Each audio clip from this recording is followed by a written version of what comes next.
you put much thought into why God saved your life? As in, for what purpose have you been shielding him from that? So, I don't know if you heard the question. You've spoken about God saving your life, that I've spoken passionately about it. And something happened because that was a miracle.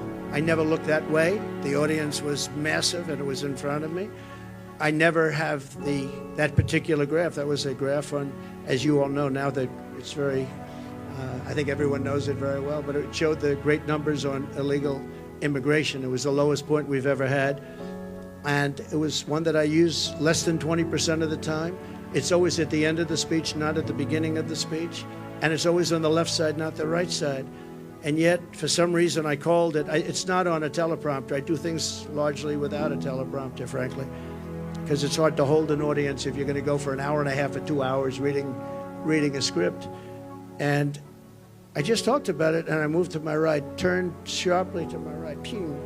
And if I didn't do that, I'm not here with you. So, yeah, God has something to do with it. It's a miracle, and God had something to do with it. And maybe it's we want to save the world. This world is going down. This world is going down. So it could be. But I believe that. I believe that my sons are very good shooters. They're like scratch golfers, better, relatively speaking, with shooters, great shooters. And Eric and Don both told me from 130 yards. I said, well, that's pretty far away, isn't it? They said, no, that's like a 1-foot putt with, weapons like the one being used. Plus, he was a good shooter. This guy was a good shooter. He went to the range and shot a lot, and he was supposed to be a pretty good shooter. They said a bad shooter would hit the target almost 100% of the time. So something happened. And I have to say the Secret Service sniper did an amazing job. He had 5 seconds to find the target and hit the target, and he hit the target within, think of this, 5 seconds. And he was much further away because he was over here, and this other person was over there.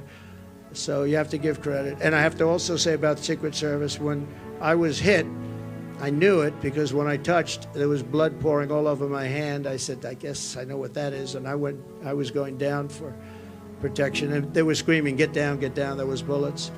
And those Secret Service guys were, and person, Kate, they were on top of me in a matter of, I think, 3 seconds. It was time dead.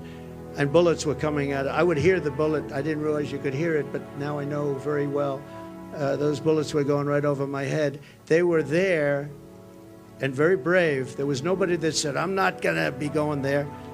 They just, they were there very quickly, and they were very brave. There were mistakes made, obviously. He shouldn't have been up there. The roof should have been taken care of, and there were mistakes made. There's no question about it. But there was a lot of bravery also. We have to remember that. Okay, thank you very much.